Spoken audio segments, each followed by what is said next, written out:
அவர் தீர்மானித்துட்டு சும்மா இருக்க மாட்டார். என் ஆண்டவர் பிளான் போடுறது வரதான் அமைதியா இருக்கிறது போல பிளான் போட்டுட்டாருன்னா ஆண்டவருக்கு சும்மா இருக்க முடியாது. அல்லேலூயா. அதனாலதான் உன்ட்ட ஏதாவது திட்டம் இருக்கா? மோசே உன்ட்ட திட்டம் இருக்கா? திட்டம் இருந்தா எப்படி முறையிட்டு இருப்பியா? திட்டம் இல்ல, நீ சும்மா இரு. என்கிட்ட திட்டம் இருக்கு, நான் சும்மா இருக்க மாட்டேன். அல்லேலூயா. உன்னை குறித்து உன்ட்ட பிளான் இருக்கா? நம்ம கிட்ட ஒண்ணு இல்லாததுனால தான் உட்கார்ந்து இருக்கிறோம்.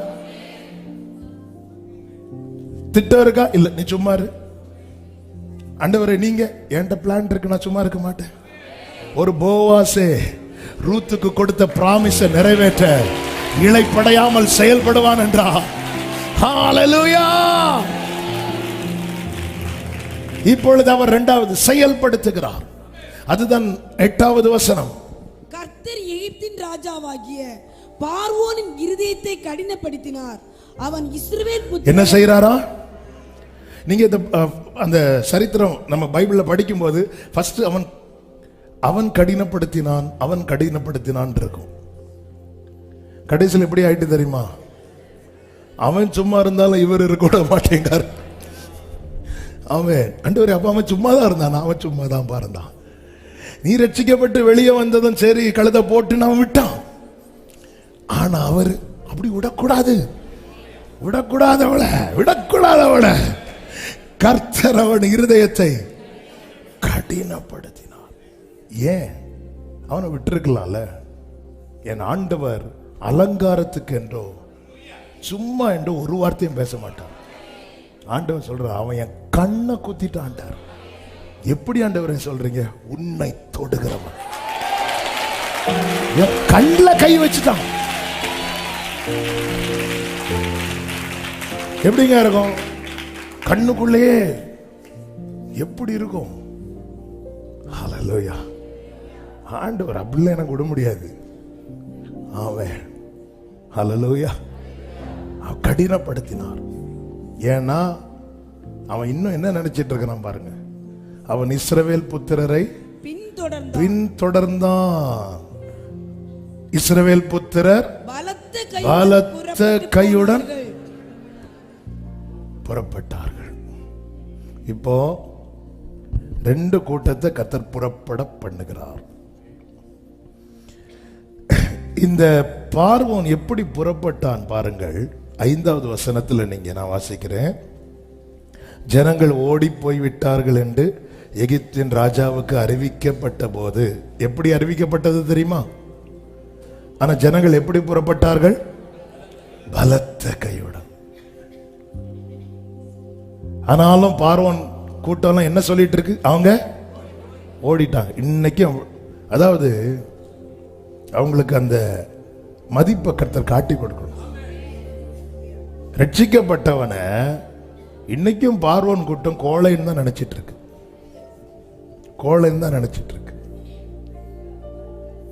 ஆமா, இவன் எல்லாம் திருப்பி அடிக்க மாட்டான், இவன் எல்லாம் அவன் அப்படியே வாங்கிட்டு போயிடுவான். அவன் உண்மைதான். ஏன்னா இயேசு அப்படிதான் காட்டி தந்தா. ஒரு கண்ணத்தை அழித்தால் மறு கண்ணத்தை காட்டிட்டு என்னதான் சும்மா இருக்க சொன்னார், அவர் சும்மா இருக்க மாட்டார். அதுதான் இன்னைக்கு அவர் அடிபட்டது மட்டும்தான் உங்களுக்கு தெரியும். ஹalleluya. ஆமென். அவர் அடிக்கிறது தெரியுமா? அவங்க ஓடிட்டாங்க. யாரு ஓடுனா? நீ கூப்பிட்டு மோசையும் ஆரோனையும் கூப்பிட்டு பார்வோன் கெஞ்சினதெல்லாம் வெளியே தெரியாது. பார்வோன் இப்போ இப்படிதான் உட்கார்ந்து இருக்கிறார். உடனே மனம் வேறுபட்டு அடுத்த வார்த்தையை பாருங்க. நமக்கு வேலை செய்யும் படிக்கு நாம் இஸ்ரவேலரை போக விட்டது. நமக்கு வேலை செய்யாத படிக்கு நாம் இஸ்ரவேலரை போக விட்டது என்ன காரியம்? அவங்களால எதை ஜீரணிக்க முடியல தெரியுமா? இவர்களுக்கு மேல அவர்கள் போகிறத ஜீரணிக்க முடியல. நேற்று நைட்டு ஈவினிங் பிரேயர்ல இதுதான் ஆண்டவர் பேச வச்சாங்க மாலை கூட்டத்தில். அதாவது இஸ்ரவேல் ஜனங்கள் எகிப்துக்குள்ள போகும்போது 70 பேரா போறாங்க. 70 பேர். அங்க யோசேப்பு குடும்பம் ஒரு 4-5 பேர் வைங்களேன். ஒரு 70-75 பேர் கூடி போனா ஒரு 80 அல்லது 100னே வச்சுக்கோங்க. நீங்க 80-100 இருக்கிறது வரைக்கும் ஒரு பிரச்சனை கிடையாது. ஆனா 100-1000 ஆச்சுன்னா அங்கதான் பிரச்சனையே ஆரம்பிக்குது. உங்களுக்கு ஒரு 2 சென்ட் இடத்துல நீங்க இருக்கிறீங்கன்னு வைங்களேன், உங்களுக்கு ஒரு பிரச்சனை கிடையாது. ஆனா பக்கத்துல இன்னும் 2 சென்ட் எக்ஸ்ட்ரா வாங்கிட்டீங்கன்னா பிரச்சனை ஆரம்பிக்கும். அதாவது அதனாலதான் பைபிள் சொல்லுகிறது யோசேப்பை குறித்து, அவன் கனித்தரும் செடி, அவன் கொடி சுவர் மேல படரும், அப்படி படர்ந்ததும் வில் வீரர் அவனை சுவருக்கு கீழேயே இருக்கணும். உன் வாழ்க்கையில ஒரு தடை இருக்குன்னு அதுக்கு கீழேயே இருக்கணும், ஒரு பிரச்சனை இருக்குன்னு அதுக்கு கீழேயே இருக்கணும். இதுதான் உலகம் விரும்புவது. ஆனால் அழைத்தவருடைய விருப்பம் அதல்ல. நீ தளர்ந்த கையோடல்ல, பலத்த கையோட புறப்படும். இப்ப தெரியுதா பார்வனைய இருக்க விடாம கொண்டு வந்தார்னு? அவன் மனசுல இன்னும் என்ன நினைச்சிட்டு இருக்கிறான் தெரியுமா? அவன் யாராதான் இருக்கணும் கடைசி வரை? அடிமையாதான் இருக்கணும். அவன் யாராதான் இருக்கணும் கடைசி வரை? அவன் அடிமையாதான் இருக்கணும். சில நேரத்தில் நமக்கு நினைக்கும், அவன் தான் வீட்டில் தான் தலைப்பிள்ளை சங்காரமே நடந்திருக்கு, விட்டுற வேண்டியதானே. உள்ளம் தப்புப்பா, மனம் மோசம்பா, வெளியே கண்ணில் கண்ணீர் வருது. ஆனா இருதயம், அவர் இருதயத்தை ஆராய்கிறார். சில நேரத்தில் ஆண்டவருடைய ஜட்ஜ்மெண்ட் எல்லாம் நம்மளால தாங்க முடியாது. அப்பதான் ஆண்டவர் சொல்றார், நான் இருதயத்தை பார்க்கிறேன். அதனாலதான் கர்த்தருடைய நாளை விரும்புகிறவனுக்கு ஐயோன்னு பைபிள்ல இருக்கு. இன்னைக்கு அவர் கிருபாசனத்தில் இருக்கிறதுனால ஓடி ஓடி வரோம். அவர் நியாயாசனத்தில் உட்கார ஆரம்பிச்சிட்டாருன்னா முடிஞ்சு. எனவேதான் அவருக்கு அந்த செட்டையின் கீழே அடங்கி இருக்கணும். கர்த்தருக்கு மகிமை உண்டாவதாக. அதாவது இவன் வாழ்க்கை ஃபுல்லா அடிமையா இருக்கணும், கீழே தான் இருக்கணும், வளர்ந்துடக்கூடாது, மேல வந்துடக்கூடாது, உயர்ந்துடக்கூடாது. அவங்க என்ன சொல்லிட்டு போறாங்க பாருங்க, நம்மளை இப்படி கஷ்டப்படுத்திட்டு போறாங்களே, அப்படி சொன்னா கூட ஒரு நியாயம் இருக்கு. நமக்கு வேலை செய்யாதபடிக்கு நாம் இஸ்ரவேலரை போக விட்டது என்ன? அவன் இன்னும் என்ன நினைச்சிட்டு இருக்கிறான் தெரியுமா?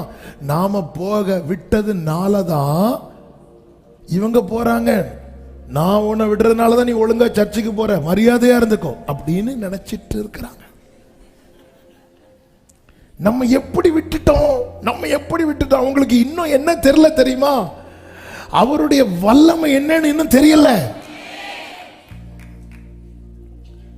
இரத்தத்தினால் அவர் வல்லமை என்னது என்பதை நீ அறிந்து கொண்டாய், யுத்தத்தினால் அவர் வல்லமை என்னது என்பதை அவன் அறிந்து கொள்ள போகிறான்.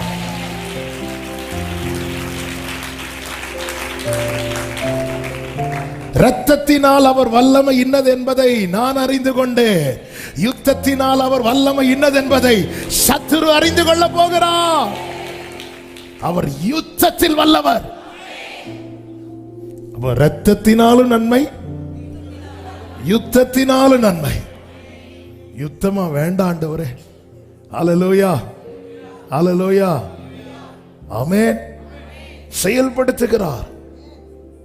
அழைக்கப்பட்டவனை அடிமைப்படுத்துவது சத்துருவின் நோக்கம். ஆனா ஆண்டவர் அதை விடாமல்.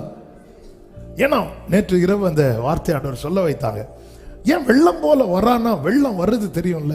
இப்ப இல்ல வயநாடுல எப்படி வந்துச்சு, கண்ணு மூடி திறக்கிறதுக்குள்ள எல்லாம் முடிஞ்சு போனது போல இப்படிதான் வரும். இந்த காட்டாற்று வெள்ளம்னு சொல்லுவாங்க தெரியுமா? அது சிம்பிளா வர்றது மாதிரி இருக்கும். இந்த அருவியில கொஞ்சம் தண்ணி பாயிறது மாதிரி இருக்கும். இப்ப ரீசெண்டா கூட எங்க குற்றாலத்துல அதுல கூட ஒரு ஆளை கூட அடிச்சுட்டு போயிட்டு அந்த வீடியோ கூட இருக்கு. திடீர்னு மக்கள்லாம் ஓடுறாங்க. ஏன்னா வந்துட்டுனா ஏன் இவ்வளோ வெறியா வரான் சத்துரு? ஏன் வெறிய வர? நேற்று காலையில ஆண்டவர் இதுதான் ஏண்டவர், இவன் ஏன் சத்துருக்கு ஏண்டவர் இவ்வளவு கடுப்பு உங்களுடைய பிள்ளைங்க மேல இவ்வளவு வெறிய வரான்? அப்பதான் ஆண்டவர் அழகா பேசினாரு. ஏன் தெரியுமா? அவன் நினைச்சது ஒண்ணுமே உன் லைஃப்ல நடக்கலையா? அவன் எதையோ நினைச்சான், உனக்கு இப்படி செய்யணும் அப்படி செய்யணும்னு. அவனால செய்ய முடியாத அந்த அதனாலதான் பாருங்க, இந்த பார்வோன் கூட அவன் தேசத்துல வாதைகள்லாம் வருது. அவனுக்கு இந்த வாதையும் நிக்கணும், இந்த இஸ்ரவேலரும் நமக்கு அடிமையா இருக்கணும். அவன் என்னெல்லாம் திட்டம் பண்ணான் தெரியுமா? முதல்ல உன் தேவன் யாரு, கிளம்புன்னு சொல்லிட்டு மோசையை துரத்தி விட்டான். இனி ஒரு வாட்டி நான் உன்னை பார்த்தேன்னா இப்படி விட்டவ இப்ப மெதுவா மோசையை கூப்பிட்டு சொல்றாரு. யாத்திராகமம் 2:25 நீங்கள் போய் உங்கள் தேவனுக்கு தேசத்தில் தானே பலியிடுங்கள் அப்படிங்கிறான். எதுக்குப்பா அங்க இங்கேயா போயிட்டு, இங்கேயே பலியிடு. அதாவது என்ன அர்த்தம்னா, நீ ஆராதிச்சுக்கோ, ஆனா எங்கதான் இருக்கணும்? எகிப்துல தான் இருக்கணும். நீங்க பாவத்தில் இருந்து பாவத்தில் அடிமையா இருந்து நீங்கள் ஆராதிக்கிறதுக்கு சத்துரு தடைய பண்ண மாட்டான். சிலர் இருப்பாங்க தெரியுமா, கடமைக்கு சர்ச்சைக்கு வருவாங்க, வாயில சைலன்சர் வச்சிருப்பாங்க. அதாவது எங்கிருந்து புகை போகனே தெரியாது. இவங்களெல்லாம் அவன் கண்டுக்கவே மாட்டான். சிலர் வருவாங்க சர்ச்சில் வந்து இங்கேயும் ரசம் குடிப்பாங்க. இவங்கெல்லாம் எந்த ஜெபத்துக்கு வர்றதுக்கும் அவனுக்கு தடையே கிடையாது. பெருசா சாட்சி வேற பாரு, அவங்க எல்லாம் ஒரு ஜெபத்துக்கு வரல, நாங்கெல்லாம் எல்லா ஜெபத்துக்கும் வந்து அவன் கண்டுக்கவே மாட்டான். அவன் வண்டியில டிராப் பண்ணிட்டு போவான். நீ தேசத்திலே பலியிடு. ஒரு பார்வோனே மீட்டிங்க்கு ஸ்பான்சர், நீ தேசத்துல பலியிடு. மோசே சொல்லிட்டாரு, நான் ஆராதிக்கும் போது என் மேல சிங்காசனத்துல பார்வோன் இருக்க கூடாது. நான் ஆராதிக்கும் போது என் மேல சிங்காசனத்துல அவர் மட்டும்தான் இருக்கணும். எகிப்துல பலியிட்ட சீஃப் கெஸ்ட் யாரு? அப்புறம் அவருக்கு ஒரு பொய்யாடைய, அது பொய் தான், அதை தூக்கி போடணும். ஆராதிக்கும் போது என் மேல யாரு சிங்காசனத்தில் இருக்கிறா? எகிப்திலிருந்து ஆராதித்த பார்வோன் இருப்பான். எகிப்தை விட்டு ஆராதித்தால் மேக ஸ்தம்பத்தில் கர்த்தர் இருப்பார்.